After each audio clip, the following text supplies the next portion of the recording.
Have you ever won something and almost immediately wished you hadn't? Well, today we're jumping into a fantastic story by R.K. Narayan called Engine Trouble, and it's all about how winning the grand prize can be the start of an absolute nightmare. In this line, right here, it just says it all. Our narrator thought his luck had finally turned for the better, but oh boy, he was about to get a serious lesson in irony. This is the perfect setup for the string of hilarious disasters that are about to come his way. So, picture this. A traveling fair called Gaietyland rolls into town. You know the scene. Bright lights, music, crowds, games of chance everywhere. And you could win all sorts of things, from a tiny pincushion to a sewing machine, or, and this is a weird one, a massive road engine. Why? Well, even the guy running the show said it was just for the novelty of it. Our guy decides to try his luck, buys a ticket, and what do you know? They draw the winning number, 1005. It's him. He's a winner. He's looking over the list of possible prizes, totally clueless that his life is about to get very, very complicated. And there it is, the grand prize. He is now the proud owner of a road engine. Can you just imagine the shock? People are starting to gather around him, laughing, as he just stares at this gigantic, completely useless piece of metal. This is not the kind of prize you can just stick in your pocket and walk away with. To make things worse, the showman wants absolutely nothing to do with it. He just points to the rules. Winners have to get their prizes off the grounds themselves, and they have to do it right away. He even admits the engine has been a total pain for him. So yeah, our narrator is completely on his own. And just like that, Gaietyland packs up and leaves town. And what do they leave behind? One very large, very heavy problem sitting right in the middle of the Gymkhana grounds. The party is officially over, and our poor narrator is now the sole guardian of this giant, unmovable hunk of iron. And then the bills start coming. The financial situation becomes just absurd.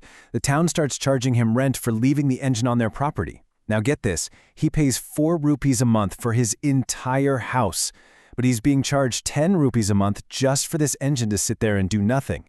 He even has to pawn his wife's jewelry to pay for it. So of course, he tries to sell the thing. His first stop is the local club. Maybe they could use it to roll their tennis courts? Nope. They literally laugh in his face. Then he tries the municipal chairman, who could actually use a road roller, but he has zero interest. You can just feel the desperation growing. Just when you think it can't get any worse, it does. He gets an official notice. The grounds need to be cleared for an upcoming cattle show, and he has exactly 24 hours to get that engine out of there. The clock is ticking, and it forces him to come up with a truly wild plan. Okay, this is where things get really crazy. His master plan is to assemble this unique team. He hires the local temple elephant to pull it. He hires 50 laborers to push it from behind. And to steer this thing, he finds a guy named Joseph, a former bus driver who openly admits he knows nothing about steering a road engine. I mean, what could possibly go wrong? Literally everything. Everything goes wrong. The second that engine hits the road, it starts to wobble uncontrollably. The elephant is pulling one way, the 50 guys are pushing another, and Joseph is just yanking the wheel around for dear life. The whole chaotic mess ends with the engine crashing right through a neighbor's wall. So now, his problems have not just gotten worse, they've multiplied. He's on the hook for rebuilding a wall, he still has to pay the 50 guys who ran away, he owes Joseph a fee for, steering it into a wall, and he even has to pay the vet bills for the elephant's knee. And to top it all off, he's now being ordered to move the engine again. And this quote just sums it all up. He's broke, he's deep in debt, his wife is about to leave him, and he's the laughingstock of the entire town. He hits rock bottom, and he decides the only thing left to do is to just abandon everything, his family, his home, his engine, and just run away. But then, just as he's about to flee, there's a bizarre twist of fate. A Swami, a kind of holy man and performer, arrives in town. And this guy is the real deal. He does things like eat glass, lie on a bed of spikes, and perform these incredible feats of strength and endurance. He's the talk of the town. For his grand finale, the Swamiji announces his greatest feat yet. He wants to have a road engine driven over his chest to show the power of yoga. Well, the town officials are embarrassed because they don't have one. But in that moment, our narrator sees a tiny, insane glimmer of hope. He stands up and yells, "Ask me!" All of a sudden, he goes from being the town joke to the most important person there. They make a deal. The Swamiji's assistant, who happens to be an expert driver, will move the engine for free as long as they can use it in the show. So they fire up the engine, the Swamiji lies down, it looks like his problems are finally solved. And then, the rug is pulled out from under him one last time. A police inspector shows up with a magistrate's order. The performance is officially canceled because it's too dangerous. The Swamiji is furious. He packs his bags and leaves town immediately, and he refuses to move the engine even a single inch. Our narrator's last hope is completely crushed. So there he is, back at square one, actually worse off than ever, getting ready to run away from his life. How on earth could this possibly get resolved? Well, the answer is more unbelievable than anything that's happened yet.